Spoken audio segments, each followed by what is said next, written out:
Boa noite, irmãos. Jesus é o Senhor. Nessa noite nós vamos dar continuidade à série O Evangelho de Deus, com o tema A Natureza da Graça. E nós vamos abordar nessa noite 3 aspectos dessa natureza. Apesar de nós estarmos falando aqui do Evangelho da Graça, que são verdades que nós estamos abordando, até mesmo doutrinas, eu vou utilizar o texto de Lucas, capítulo 15, dos versículos de 11 a 24, como elucidação dessas três características da graça. Então, são figuras que são colocadas nessa história, que na verdade é uma parábola, que vão, na verdade, figurar, ou que dá sentido ao que nós vamos falar aqui. Louvado seja o Senhor. Vamos abrir em Lucas capítulo 15.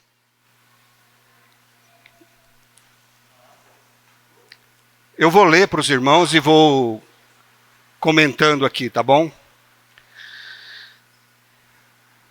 Nessa terceira passagem dessa parábola, eu até queria dizer que a parábola, essa que é uma continuação de uma parábola que Jesus disse e abordou 3 aspectos dessa parábola. Da ovelha perdida ou do bom pastor, da dracma perdida e agora do filho pródigo.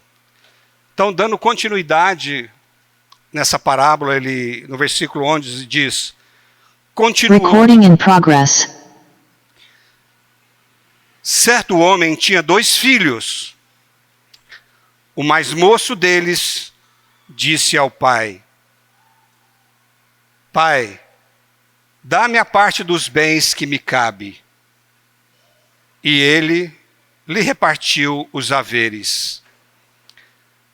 Passados muitos dias, o filho mais moço, ajuntando tudo o que era seu, partiu para uma terra distante e lá dissipou todos os seus bens, vivendo dissolutamente. Viver dissolutamente é uma vida de uma pessoa pródiga. E o que é viver dissolutamente ou o que é ser um pródigo? É viver de maneira desregrada, depravada, libertina, sem restrições morais, dissipando os seus bens de forma imprópria e priorizando o seu prazer próprio. Amém? Existe até uma confusão, porque pródigo também, num outro significado, significa aquele que dá liberalmente, generosamente, aquele que dá e libera com fartura. É um outro sentido dessa. Muitas vezes as pessoas ficam confusas pensando pródigo. O que é pródigo? É aquele que dá liberalmente, que dá fartamente as coisas, mas aqui nós vamos ver que é uma pessoa que vive de maneira desregrada, depravada, libertina, sem restrições morais, dissipando os seus bens de forma imprópria e priorizando o prazer próprio. Nós vamos falar dessa pessoa aqui na verdade, nós não queremos ressaltar esses adjetivos aqui, mas ressaltar o adjetivo do outro lado pródigo, que é o nosso Deus, que nos dá liberalmente todas as coisas. Nós vamos falar aqui de 3 aspectos, de 3 características da graça. E graça é dada em abundância, graça é dada sem mérito, sem recebimento, de uma maneira generosa. Amém? Então ele viveu dissolutamente dessa forma. E depois de ter consumido tudo, sobreveio àquele país uma grande fome e ele começou a passar necessidades. Então ele foi e se agregou a um dos cidadãos daquela terra. Achando que está alto aqui para mim.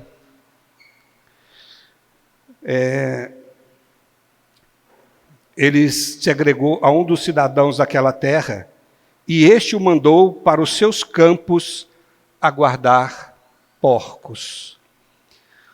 Ele estava guardando os porcos de um cidadão de uma terra muito distante. E nós sabemos que para um judeu, guardar porco era algo mais desprezível que tinha. Os judeus, nós sabemos que o porco era considerado como um animal imundo na alimentação judaica. E até hoje eles não comem carne de porco.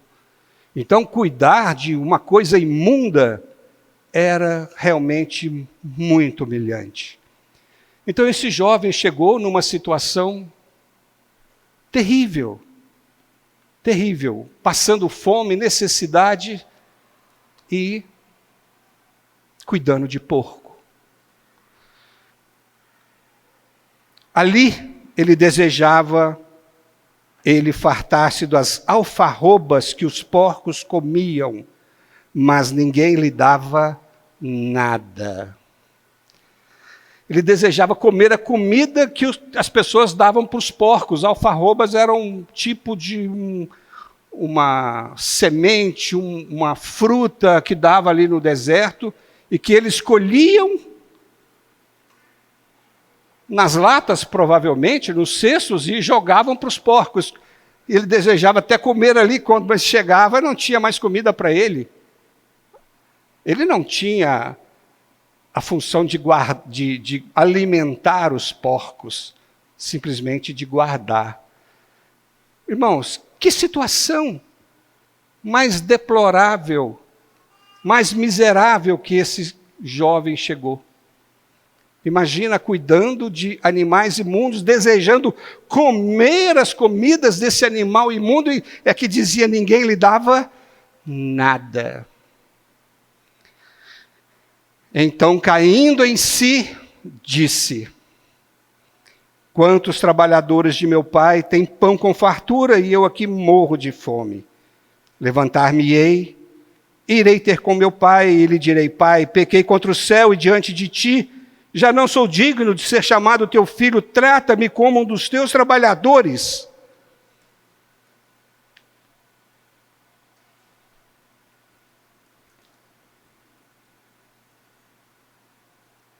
E levantando-se foi para seu pai. Vinha ele ainda longe, quando seu pai o avistou, e compadecido dele, correndo, o abraçou e o beijou. Irmãos, aqui dizer alguma coisa para os irmãos. Quando ele disse que, caindo em si, ele reconheceu a sua situação de miséria e lembrou que já havia testemunhado aquela vida de iluminação no Espírito Santo. O que quer dizer isso, irmãos? Eu disse que nas mensagens anteriores, na mesma parábola que fala da dracma perdida, ali havia uma mulher que iluminou a casa para encontrar, tipificando que essa mulher tipifica o Espírito Santo. E esse jovem aqui, ele foi iluminado no trabalhar de Deus, no plano de Deus, na salvação de Deus pelo Espírito Santo. E ele caindo em si. Irmãos, uma pessoa numa situação como essa, só pode cair em si se ele for iluminado pelo Espírito Santo. E aí ele lembrou do que ele já tinha vivido.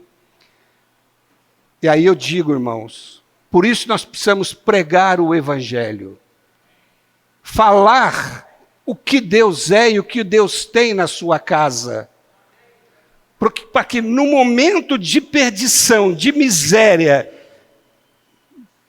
no momento em que as pessoas não têm mais esperança, elas lembrem da palavra que ouviram e lembram que existe um lugar em que ela pode ter salvação.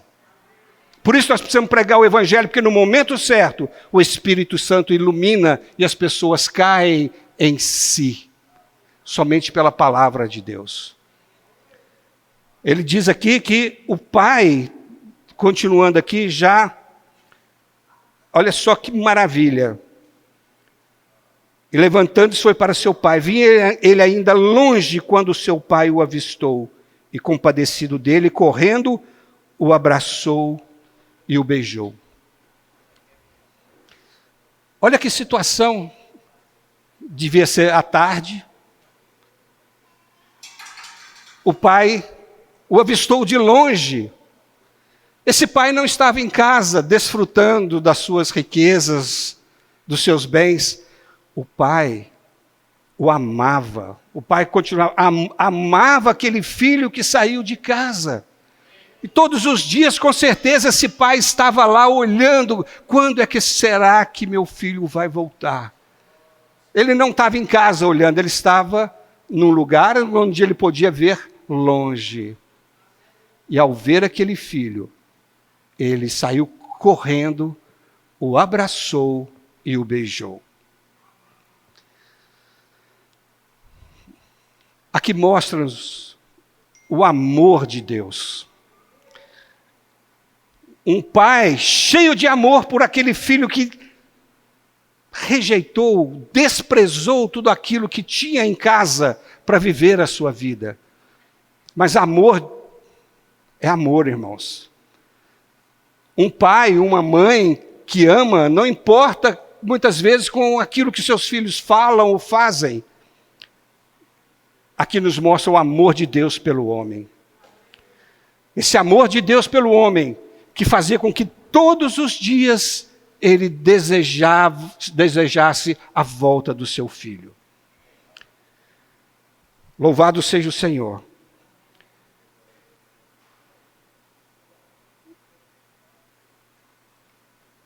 Mostra que o pai nunca deixou de amá-lo e que o esperava todos os dias.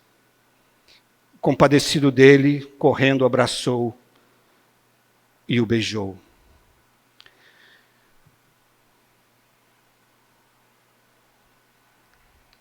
Amados irmãos, queria dizer que esse pai cheio de amor representa Deus cheio de amor. Ele não exigiu nada do seu filho. Ele não desprezou o seu filho, porque ele era cheio de amor. Ele o abraçou e o beijou. Esse seu amor foi manifestado pela sua misericórdia. Irmãos, nós falamos aqui outro dia sobre o amor, a misericórdia e a graça de Deus. Os irmãos se lembram? O pai estava cheio de amor, desejava a presença do filho. Era o que ele mais queria. E quando ele avistou o filho, esse amor, ele transformou-se, na verdade, ele alargou-se na misericórdia, porque uma coisa eu posso amar, mas quando eu vejo uma situação degradante, se eu não tiver misericórdia, o meu sentimento não é como o do pai, de correr, de abraçar, de beijar, sem requerer alguma coisa. Aqui demonstra o amor de Deus e a sua misericórdia em receber um filho miserável que se tornou. Louvado seja o Senhor, irmãos. Então, eu queria dizer para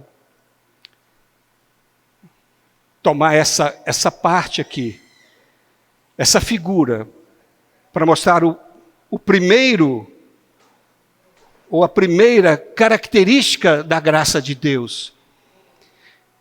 É que Deus nos recebe como estamos.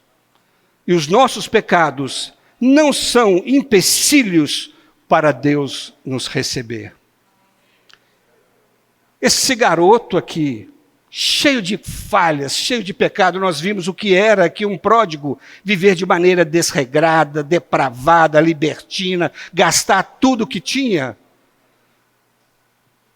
Mas a graça que se manifestou. O pai não olhou para a sua situação miserável, não olhou para os seus pecados. Os pecados daquele jovem não foram empecilhos para Deus manifestar a sua graça, e nem é empecilho para Deus manifestar a sua graça hoje. Os delitos ou pecados são incapazes de impedir o dispensar da graça de Deus. A graça nunca é, irmãos, ou está limitada pelos pecados do homem. Pelo contrário, os pecados são as condições necessárias para a manifestação da graça de Deus. Se não houvesse pecado, não necessitaria da graça de Deus. Então, isso é a primeira característica, irmãos. A graça, ela não limita, o pecado não limita o dispensar da graça de Deus.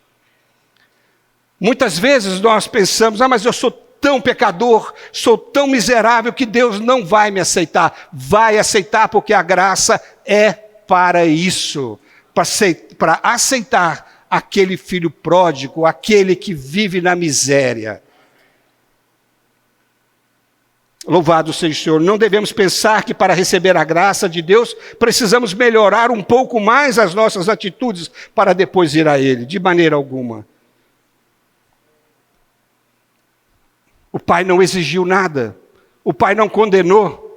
Esse pai cheio de graça, esse Deus cheio de graça, de amor, nos recebe como nós estamos.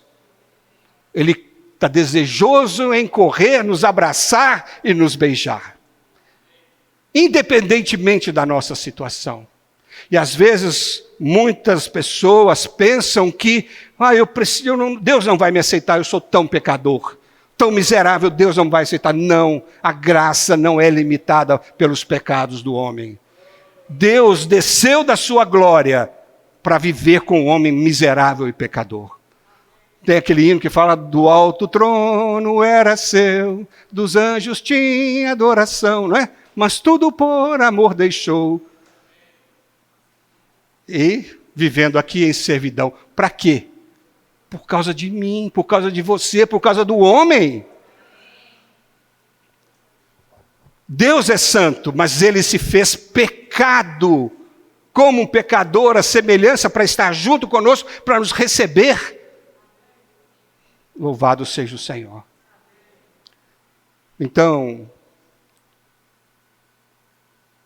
se você acha que você é tão pecador que Deus não pode te receber, essa palavra é para você. Uma pessoa que está doente, enferma, ela não precisa se envergonhar de ir ao médico. Tem alguém que faz isso, está muito enfermo, acha que precisa melhorar para ir ao médico. Vamos supor que você esteja leproso. Fala, não, eu vou esperar um pouco, não tenho coragem de ir naquele médico. Estou leproso. Ora, o médico existe para o leproso, o médico existe para o doente, que está com uma gripe ou que está com uma lepra. Nós não precisamos melhorar para ir ao médico. O médico existe porque existem doentes.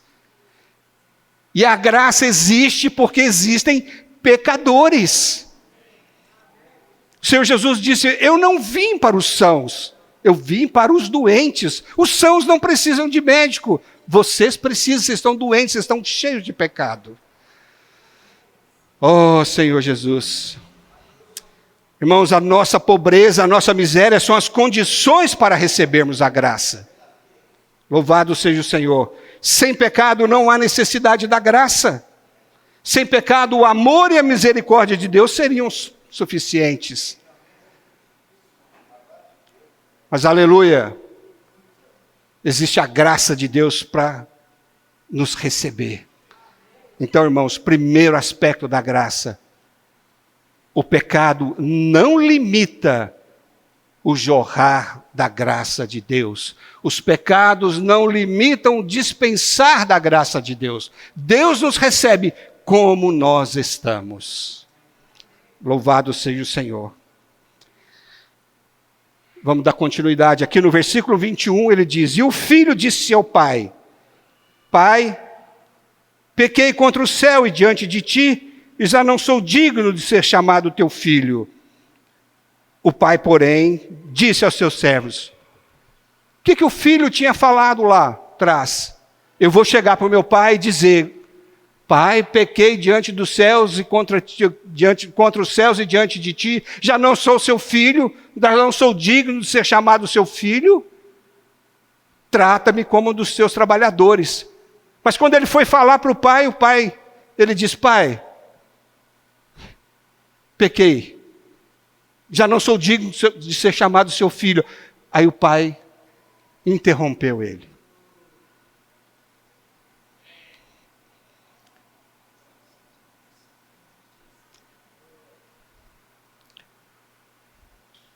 Por que interrompeu?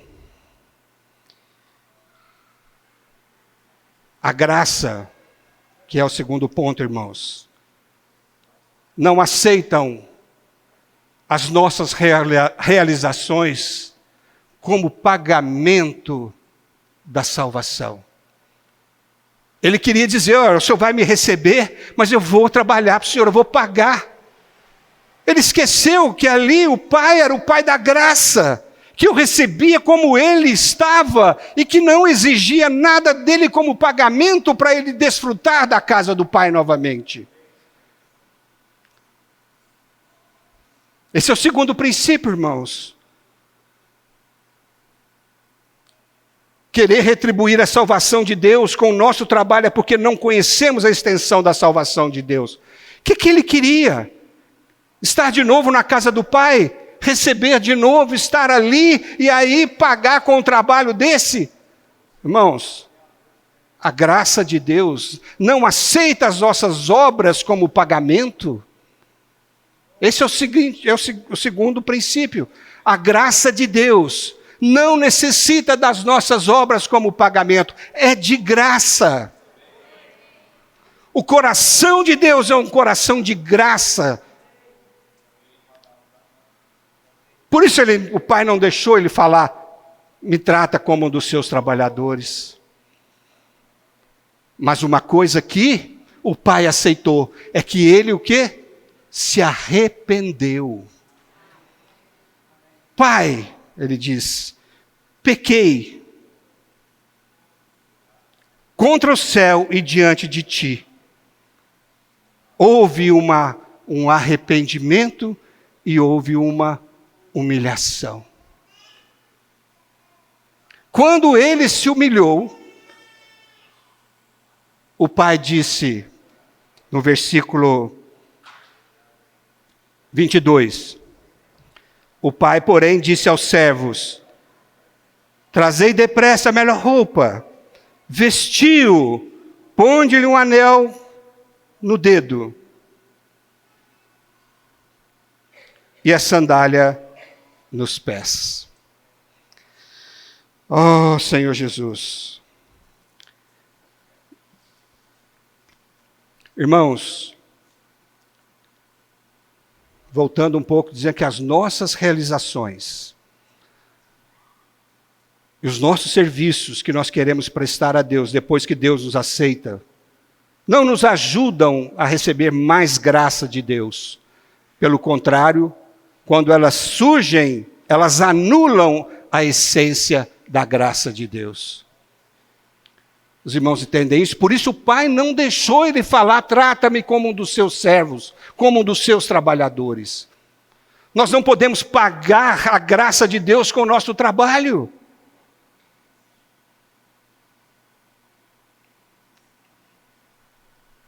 Isso quer dizer que eu não faço mais nada? Não é isso, é querer retribuir com certa quantia do nosso trabalho aquilo que é impagável. Deus não exige de nós nenhum trabalho, nenhum esforço para recompensar a graça que Ele nos dá. Isso é um princípio da graça. Quantos filhos de Deus hoje querem fazer obras para Deus, para ganhar mais a graça de Deus, achando que são justos, achando que merecem mais a graça de Deus? Não é isso.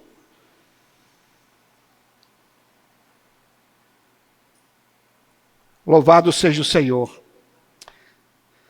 Não há motivos, irmão. A graça, irmãos, é incondicional. Ela é gratuita. E não há motivos para que seja dada. Deus dá. É porque você merece a graça? Não, é porque Deus dá. Aquele filho merecia? Não, o pai deu. Porque o pai era cheio de graça. Então o filho deve ter entendido que não precisava trabalhar para voltar para a casa do pai, mas simplesmente se arrepender e desfrutar daquilo que o pai tinha e daquilo que o pai era. Louvado seja o Senhor. Porque, irmãos, são princípios. Uma vez que haja motivo para receber graça, não é mais graça, mas é recompensa. E graça não espera recompensa. Louvado seja o Senhor.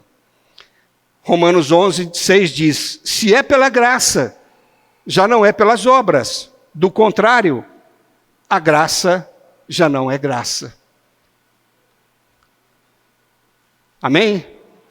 Louvado seja o Senhor. Querer retribuir a salvação de Deus com o nosso trabalho é porque não conhecemos a extensão da graça e da salvação de Deus. É impagável, irmãos. Não há como pagar uma quantia tão grande com um pequeno salário de trabalhador para ganhar a graça. Fomos comprados por preço não de ouro ou prata, mas com o sangue do Filho de Deus. Como pagar isso? Não tem. É impossível pagar, por isso é graça. Louvado seja o Senhor. Bom, continuando aqui, esse foi o segundo princípio. O primeiro princípio, irmãos, pecados não são empecilhos para recebermos a graça de Deus. Por maiores que sejam os pecados, por maior que seja a nossa miséria, Deus está pronto para nos receber. Por isso, nós precisamos tomar cuidado, irmãos, nós que já somos filhos de Deus. Nós somos tentados o tempo todo. E às vezes nós devemos orar a Deus para não nos deixar cair na tentação. O Senhor não nos ensinou a dizer para nós não sermos tentados, mas não cairmos na tentação. Porque tentado nós seremos o dia todo, e Satanás, ele está nos acusando, diz Apocalipse, nos acusa de dia e de noite diante de Deus. E muitas vezes, irmãos, nós podemos cair. Ou sejamos tentados a cair. Mas Paulo nos encoraja em Hebreus a dizer para nós nos aproximarmos junto ao trono da graça, para recebermos misericórdia e acharmos graça para socorro em ocasião oportuna. Não tenha vergonha se você um dia pecou, se você está cheio de pecado, ou se você está querendo pecar, se você está sendo tentado. Tem que chegar diante daquele que supre graça. Graça é para perdoar os nossos pecados, e graça também é para nos capacitar a não pecarmos. Às vezes a gente fica com vergonha de Deus, nossa, mas que vontade disso, daquilo, de fazer aquilo e tal. E a gente, pelo fato de termos esse sentimento, ou de termos esses pensamentos, ficamos envergonhados de chegar na presença de Deus. Mas Paulo nos encoraja a seguirmos com intrepidez, a chegar no Santo dos Santos, no trono da graça. Deus sabe o que nós sentimos, Deus sabe o que nós pensamos, Deus conhece a nossa fraqueza, por isso Ele nos deu essa graça maravilhosa. Essa graça que nos perdoa e essa graça que nos capacita. Oh, Senhor Jesus, louvado seja o Senhor.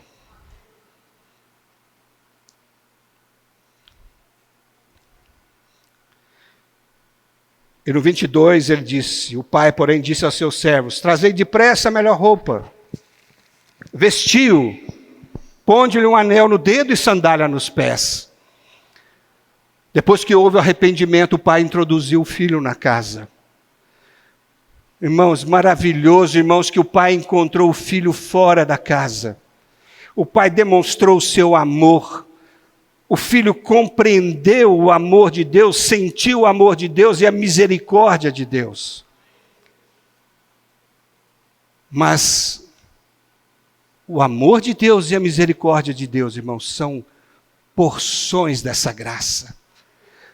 O que Deus queria, na verdade, não era simplesmente fazer com que o filho sentisse o seu amor, que compreendesse a sua misericórdia, mas que Deus queria pegar esse filho e levá-lo para dentro de casa e fazê-lo um filho para sempre.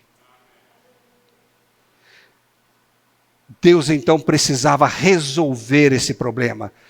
Se o filho não tivesse pecado, se ele tivesse simplesmente foi para a terra, até que tivesse voltado com dinheiro limpinho, bonitinho, o pai ainda estaria esperando a sua misericórdia, mas não, ali havia uma situação de pecado e precisava ser resolvida. Não bastava simplesmente o pai mostrar o seu amor e a sua misericórdia. Era preciso resolver o problema desse pecador, para introduzi-lo de volta para dentro da sua casa santa. Então o pai leva o filho para casa e diz, vamos resolver essa situação definitivamente. Eu quero que você seja constituído filho para sempre na casa do pai. E aí ele disse então,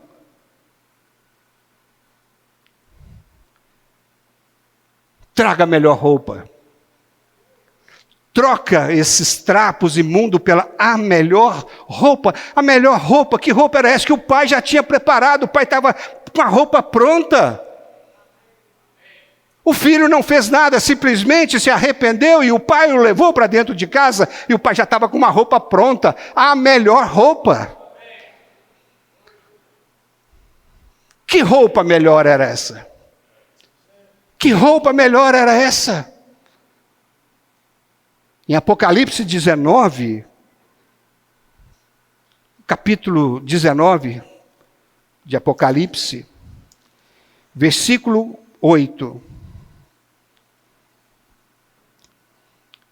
Pois foi-lhe dado vestir-se de linho finíssimo, resplandecente e puro, porque o linho finíssimo são os atos de justiça dos santos. E lá em 1 Coríntios 1:30 fala que o Senhor nos tornou da parte de Deus a sabedoria, justiça, santificação e redenção. O Senhor é a nossa justiça. E as vestes na Bíblia, irmãos, significam a nossa justiça. Aquele mendigo, aquele filho maltrapilho, com certeza, as suas vestes elas refletiam a sua vida. A palavra de Deus dizia assim, diz lá que ninguém lhe dava nada. Nada. Como que ele foi encontrar com o pai? Do jeito que ele estava vivendo. As suas vestes refletiam a sua vida de pecador, devassa, miserável. Mas o pai trocou as suas vestes, a melhor veste que ele preparou, dizendo, eu estou justificando você. Os vestidos, a vestimenta na Bíblia, tipifica que Deus nos justificou. Cristo tornou-se a nossa cobertura, a nossa vestimenta. E nós somos justificados por Deus. Amém?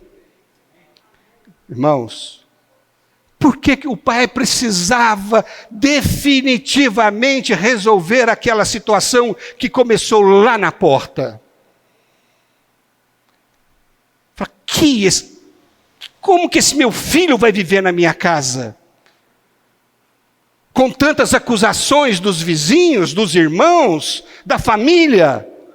Eu preciso justificá-lo, perdoar os seus pecados. Por isso, irmãos, o Senhor nos deu nova vestidura.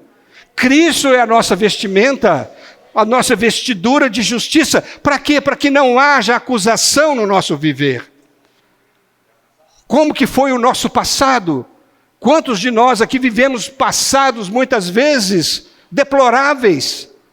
Mas quando nós aceitamos o Senhor nos justifica, o Senhor nos perdoa, o Senhor nos dá uma veste, nós não temos mais nada a ver com aquele mundo.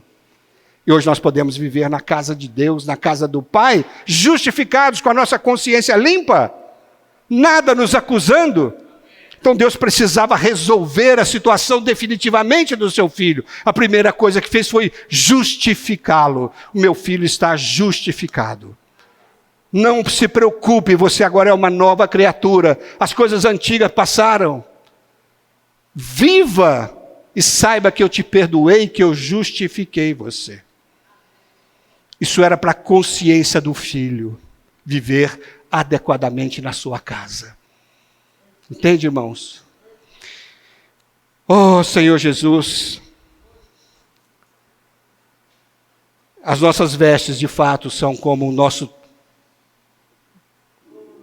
as nossas injustiças, como um trapo de imundícia. Aleluia. O filho deveria viver para sempre e em novidade de vida na casa do Pai. Por isso ele precisava ser justificado, sem nenhuma acusação. Aleluia, irmãos. Um dia nós fomos justificados, o Senhor nos justificou, e a palavra de Deus diz que nós nos tornamos até justiça de Deus. Então não tem mais condenação. Quem nos condenará? É Deus quem nos justifica. Aleluia. Não importa o nosso passado, é Deus que nos justifica. Estamos na casa do Pai, estamos na igreja, no seu corpo. Louvado seja o Senhor. Também traga um anel, coloca no seu dedo.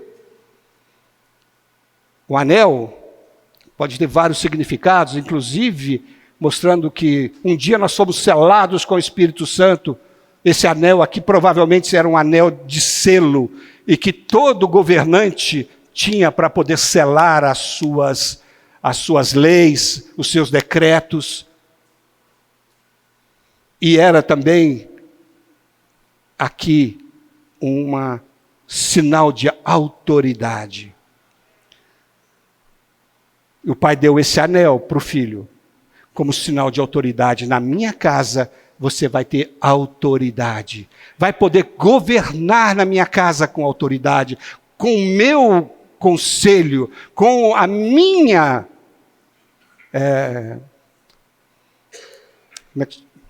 Você vai poder governar com a minha autorização.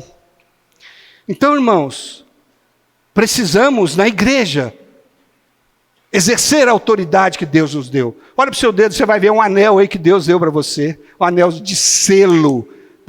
Em nome do Senhor Jesus, está selado. Está autorizado. Está decretado. Irmãos, para nós governarmos como filhos de Deus, precisamos exercer a autoridade que Deus nos deu. Imagina aquele filho voltando, todo mundo sabendo que ele era um pródigo, um gastador, um devasso. Que autoridade ele teria se não tivesse recebido o anel do Pai? Ele disse, estou com o anel do Pai aqui. O Pai me justificou e eu estou com o anel, e em nome do Pai eu tenho autoridade para decretar e para governar essa casa. Irmãos, nós temos autoridade. O Senhor já nos deu o selo do Espírito que está no nosso coração. O Senhor já nos deu uma aliança e que com essa aliança nós podemos governar com autoridade. Louvado seja o Senhor. Trazei também, coloca sandália nos seus pés.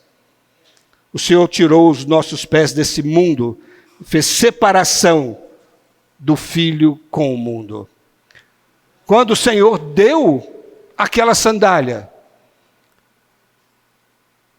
estava dizendo, quem anda descalço aqui, se alguém anda descalço, são os escravos. Você não é mais um escravo, nem trabalhador. Estou te lembrando que você é meu filho. E como meu filho, você tem autoridade, você está justificado, você tem autoridade e você está separado mais desse mundo agora. Então, mostrando que Deus o justificou, Deus o empoderou e Deus o santificou. Louvado seja o Senhor. E depois ele disse também,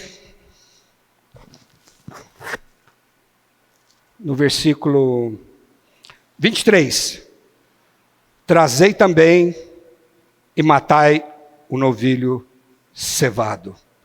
Comamos e regozijemo-nos, porque este meu filho estava morto e reviveu, estava perdido e foi achado, e começaram a regozijar-se.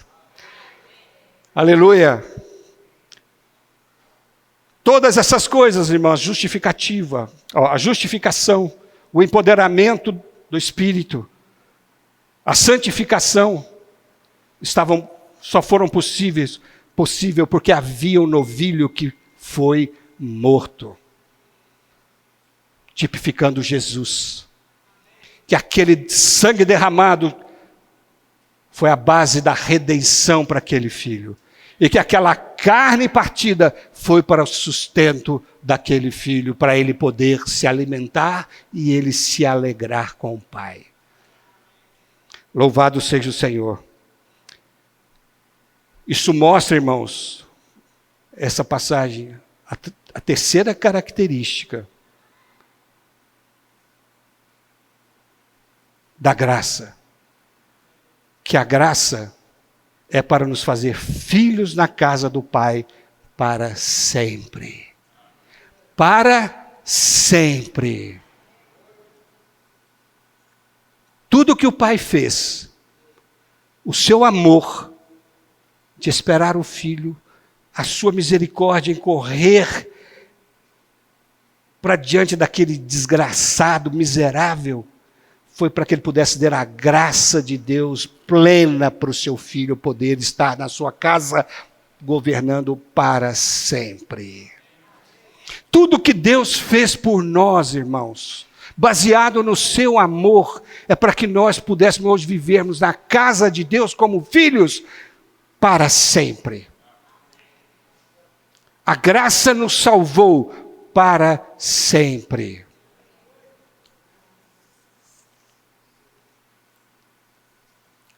Irmãos, o filho não fez nada, estava tudo preparado pelo pai.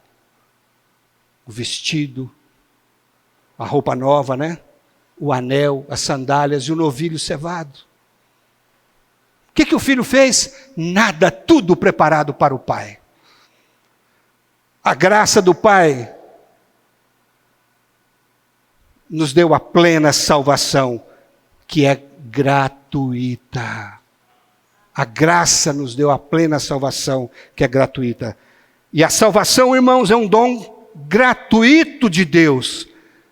Como diz lá em Romanos 6, né? É a vida eterna, é um presente de Deus.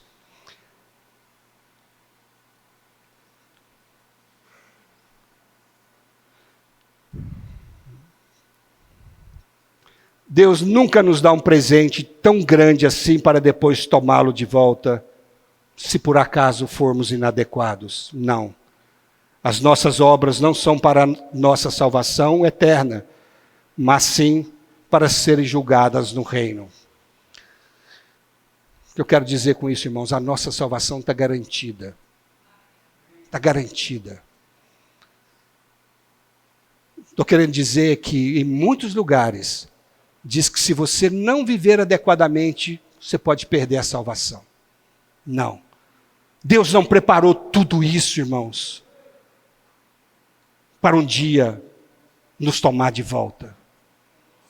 Isso é um presente, é uma dádiva de Deus, é um dom gratuito de Deus, é a vida eterna. Tudo que Deus fez é para nos dar a vida eterna. O problema é que quando nós não conhecemos as Escrituras de uma maneira completa, irmãos, nós temos dificuldades em entender algumas coisas. Mas graças ao Senhor, o Senhor nos deu uma visão de que hoje nós vivemos aqui. Um dia nós estaremos no reino e outro dia, outra época nós estaremos na Nova Jerusalém. Quando não se conhece o reino de Deus, os 1000 anos de Cristo, muita coisa fica incerta, insegura. E aí não faltam argumentos para dizer que você vai perder a salvação, se você não se comportar direito. As nossas obras, as nossas atitudes não serão julgadas no tribunal, mas não serão julgadas no trono branco, que é o julgamento final. As nossas obras serão julgadas no trono de Cristo, no reino milenar. E é o que nós vamos ver daqui a alguns estudos para frente. Quero dizer, irmãos, é que primeiro princípio, recordando com os irmãos, os pecados não são empecilhos para o dispensar da graça de Deus. Seja pecadinho ou pecadão, Deus está pronto para nos receber se nós confessarmos os nossos pecados. As nossas obras não são capazes de nos fazer, segundo, as nossas obras não são suficientes, não são capazes de nos fazer merecedores da obra e da graça de Deus. As nossas obras, a palavra de Deus, os nossos atos de justiça, o nosso serviço, irmãos, são como trapo de imundície. E as nossas atitudes, o nosso proceder, não nos tirará o reino. A graça nos foi dada gratuitamente de forma eterna. Os irmãos não ficam alegres com isso? Louvado, irmãos, louvado seja Deus, isso é uma salvação plena, maravilhosa para nós. Oh, aleluia! Graças ao Senhor. Quero dizer para os irmãos, que a salvação é obtida por meio do crer. Não é por obras, é por meio do crer. E ela é gratuita, da mesma forma que a preservação dessa graça é também. É gratuita e é pelo crer. Não é pelo fazer alguma coisa. Agora eu pergunto para os irmãos, um filho como esse, que entende, que sentiu o amor do Pai, compreendeu todo o processo que esse Pai fez para ele, qual seria as atitudes dele dentro da casa do Pai? Não é de agradecer, de viver de acordo com a vontade do Pai? Irmão, todos nós estamos satisfeitos com o que Deus fez por nós. Os irmãos não estão? Quando eu vejo isso aqui, Senhor, muito obrigado porque o Senhor fez, eu não precisei fazer nada, estava tudo preparado. Eu cheguei, alguém me falou, a palavra de Deus brilhou e eu caí em si ou em mim e, poxa, eu preciso voltar, eu preciso conhecer aquele Deus que um dia me falaram. E quando eu vi tudo isso, Senhor, eu não tenho para onde ir. Eu não tenho mais o mundo, não tenho mais prazer. Eu tenho o prazer de ficar na casa do Pai, desfrutando de tudo que o Pai é e de tudo que o Pai tem. Não é verdade, irmãos? Você também não tem esse desejo de ficar, de permanecer? Ou de dizer, não, você já tem a vida eterna e agora, bom, eu tenho a vida eterna, agora eu vou dar uma gandaiada por aí e tal, e já tenho a vida eterna mesmo. Porque eu não vi a salvação de Deus. Não compreendi a salvação de Deus. Irmãos, e jamais nós faríamos isso com os irmãos. Irmão, cuidado, que senão você vai perder a salvação. Jamais, irmãos. Deus nos deu de presente, de graça, algo tão maravilhoso, tão grande. E vai nos tomar de volta? De jeito nenhum. Mas por outro lado, irmãos, nós precisamos ter as nossas obras diante do Pai. Porque a palavra diz que nós precisamos ser vencedores. Para reinarmos com Cristo. E sermos vencedores, irmão, não é só para reinar com Cristo, essa ambição de um dia querer reinar com Cristo, não. Eu quero reinar hoje, sobre todas as coisas, depois que você recebe a abundância dessa graça, como diz lá em Romanos 5,17, nós recebemos a abundância dessa graça, Deus me recebeu como é, Deus não exige nada de mim, Deus já me prometeu que a vida é eterna, e me capacitou com esse Cristo maravilhoso, esse novilho cevado, para quê? Para eu reinar em vida, reinar sobre todas as coisas, Deus nos fazer muito mais do que vencedores. Que maravilha, essa graça maravilhosa. Oh Senhor Jesus, amém, espero que os irmãos tenham compreendido, irmãos, e que são princípios espirituais, e aí a gente conheceu um pouco mais da salvação que Deus preparou e que Deus deu para nós. Amém? Jesus é o Senhor.